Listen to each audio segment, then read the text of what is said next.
ক্ষতিকারক জিনিসগুলো সব চলে যাচ্ছে, দিয়ে ভালো জলটা থাকছে, সেই জলটা তুলে আমরা খাচ্ছি, তাই এটা নোনতা নয়, কিছু নয়।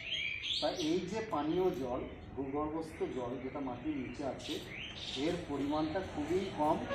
যদি সব জলটাকে 100 ভাগ ধরি, তাহলে 100 ভাগের মধ্যে মাত্র 0.05% জল হচ্ছে পানীয় জল। মানে কতটুকু ভাব, তাহলে সেই জলটা তুলে যদি আমরা গরুর গা ধোয়াই, মোটর সাইকেল ধুই, কি কল খুলে রেখে দিই, নালা দিয়ে চলে যাচ্ছি, তাহলে ওই জলটা শেষ হতে বেশিক্ষণ লাগবে না। তাহলে ওই জলটা যখন শেষ হয়ে যাবে তখন কী হবে, আর আমরা বাড়িতে কল বসিয়েও আর জল পাবো, আর জল না পেলে আমরা খেতে পাবো না, আর জল খেতে না পারলে তো আমরা মরেই যাবো, তাই না? তো এই জন্যই জল নষ্ট করা যাবে না। আমরাও বলি তোদেরকে, তোরাও বলিস, কেউ কল খুলে দিয়ে এলে বলিস না যে স্যার একটু কলটা খুলে দিয়ে চলে এসেছে, আমি বন্ধ করে দিলাম, বলিস না?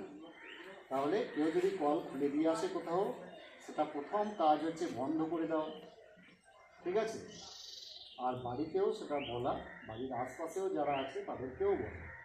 এইটা হচ্ছে জল নষ্ট না করার জন্য ওনারা বেরিয়েছেন ব্লক অফিস থেকে প্রতিটা স্কুলে। কেন স্কুলগুলোতে আসছেন?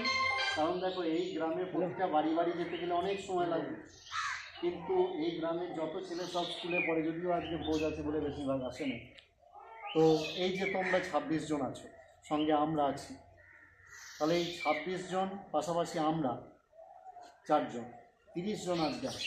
তাহলে 30টা বাড়িতে কমপক্ষে এই তথ্যটা পৌঁছে যাবে যে জল নষ্ট করা যাবে না।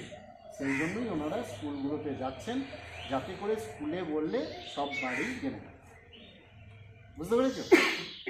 বেশ, তাহলে আমাদের প্রত্যেকের কাজ কী হবে, বাড়ি গিয়ে আজকের পর থেকে যদি বড়রা সেরকম কোনো রকম ভুল ত্রুটি করে থাকেন, ওনারা জানেন, ওনাদেরকেও বলা হয়, বিভিন্নভাবে প্রচার হয়ে থাকে।